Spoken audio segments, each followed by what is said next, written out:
தலைவரோட 173 பத்தி கமலஹாசன் அவர்கள் லேட்டஸ்டா ஒரு வீடியோ வந்திருக்கு. அவர்கிட்ட கேட்கப்பட்ட கேள்விக்கு அவர் பதில் சொல்லியிருக்காரு. என்ன சொல்லியிருக்காரு அப்படின்னு பார்த்தீங்க அப்படின்னா, என்னுடைய தயாரிப்பில் சூப்பர் ஸ்டார் ரஜினிகாந்த் அவர்கள் நடிக்கிறாரு. இதற்கு ரஜினிகாந்த் அவர்களுக்கு கதை பிடிக்கும் பட்சத்தில் தான் அந்த படம் ரெடி ஆகும். அதற்கு இன்னும் நிறைய டைரக்டர்லாம் இருக்காங்க, திறமை வாய்ந்த இயக்குநர்கள் நிறையா பேர் இருக்காங்க. என்னுடைய கதாநாயகர் ரஜினிகாந்த் அவர்களுக்கு கதை முதல்ல பிடிக்கணும். அந்த கதை பிடிச்சிச்சு அப்படின்னா அவர் தான் டைரக்டராக இருப்பார். அதுவரை கதை சொல்வதற்கு நிறைய டைரக்டர்கள் இங்கே நிறைய பேர் இருக்காங்க. அதுக்குன்னு கதை பிடிக்காத ஒரு கதையை டைரக்ட் பண்ண வைக்கணும் அப்படிங்கிறதுலாம் என்னுடைய ஆசை இல்லை. ரஜினிகாந்த் அதாவது தலைவர் அவர்களுக்கு கதை பிடிக்கணும் அப்படிங்கிறது தான் அவருடைய பாயிண்டாக இருக்குது.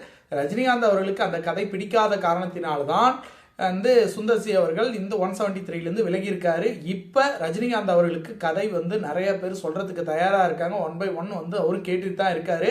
அவருக்கு சரியான கதை அவர் மைண்டில் இந்த கதை ஓகே ஆகும் அப்படின்னு அவருக்கு சரின்னு பட்டுச்சுன்னா மட்டும்தான் அவர் 173 யார் இயக்குனருங்கிறத மீண்டும் அறிவிப்பு வெளியாகும். ஆனால் ராஜ்கமல் இன்டர்நேஷனல் தான் இந்த படத்தை தயாரிக்க போகிறாங்கிறத கமல் திட்டவட்டமாக கொடுத்துருக்காரு.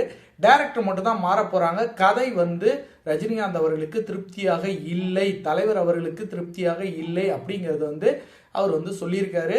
இது எந்த விதத்துலையும் தவறே இல்லைங்க. ஒரு நல்ல கதையை ஃபுல் ஃப்ளட்ஜில் கேட்டே பார்த்தீங்கன்னா கூலியில் ஒரு சில இடங்களில் ரஜினிகாந்த் அவர்கள் லோகேஷ் கனகராஜ் மேலே வச்ச நம்பிக்கை லோகேஷ் கனகராஜ் காப்பாற்ற முடியல. அப்போ கதையே கேட்காம போயிட்டோம் அப்படின்னா மறுபடியும் அவர் அவருடைய வெற்றி பயணத்தில் ஒரு இழப்பை சந்திக்க நேரிடும். அதற்காக தான் அவர் கதையை ஃபுல்லாக அவர் பிடிச்சிருந்தா மட்டும்தான் பண்ண போகிறாரு. அது ஒரு சூப்பரான கதையாக இருக்க போகுது. ஏன்னா இவர்